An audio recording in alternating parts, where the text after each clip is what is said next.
Hi y'all, my name is Airan Guadalupe Medrano Carrillo. This is my cultural speech in Communications 101.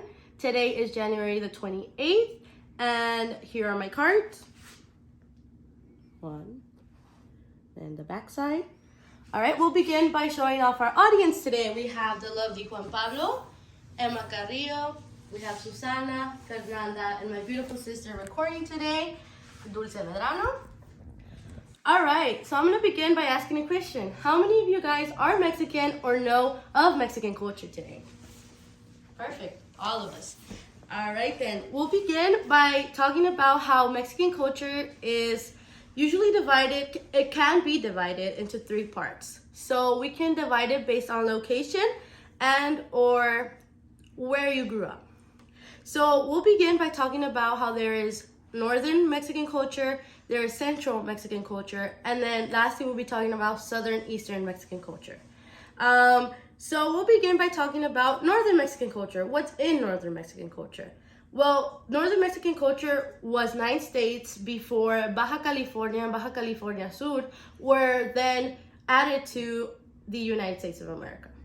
And then the other 7 states that are currently considered states in Northern Mexican culture is Chihuahua, Coahuila, Durango, Nuevo León, Sinaloa, Sonora, y Tamaulipas. So we'll begin by talking about Durango. Durango is one of the first states established in Northern Mexican culture. They are mostly known for this famous dish, which is a blend of vegetables and added beef.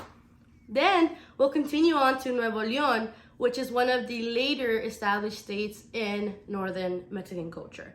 Nuevo León is most famously known for their polka dances, their chotis, and a dance that we haven't found a translation or a correct translation online, so I'll just spell it out. It is REDOWA, and these dances all have integrations, traditions established from German countries, which is pretty awesome.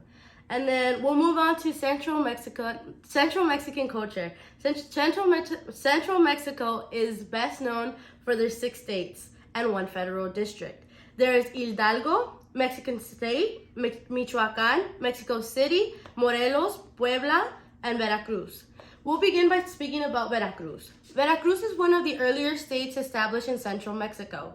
They are typically known for their beautiful folk dances, which are a combination of Mexican music mixed with Mexican vestuarios, which is costumes. We'll begin by talking about one of their most famously known dances. They wear white long skirts, and then they do dance moves which represent the waves of the ocean.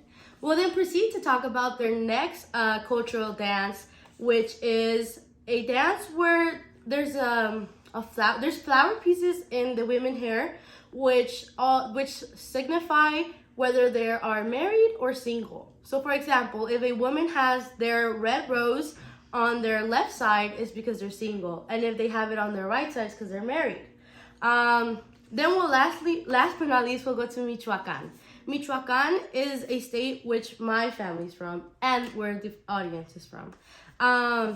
They're most famously known for their danza of de los viejitos, which is translated to the dance of the old men. The dance of the old men their meaning has changed over time. For example, in the beginning, it was for their best crops, to make sure that they grow luxurious and nice crops, but the meaning changes over the years.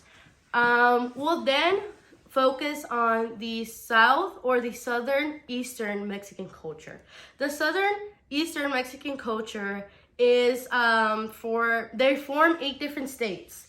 There is Campeche, Chiapas, Guerrero, Oaxaca, Quintana Roo, Tabasco, Veracruz, and Yucatan. These are hundreds of different, it's very cool because in these 8 states, there are different, hundreds of different indigenous language still spoken today. We'll begin by talking about Chiapas, which is one of the earlier states established in southern Mexico. They're known mostly for their well-preserved ruins and their natural beauty, which is shown off in their richness in the Spanish culture and the indigenous traditions. Quintana Roo is the second and to last established, which they're most famously known again for their ruins and their beautiful cultures.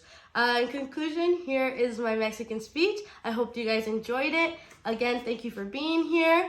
And yeah, I'm truly honored to be part of such a beautiful and great culture, and I really hope to learn more about it. And then we'll show our audience one last time. We have Juan Pablo, Emma Carrillo, Susana, Fernanda, and my lovely sister. So thank you so much, and see you guys later.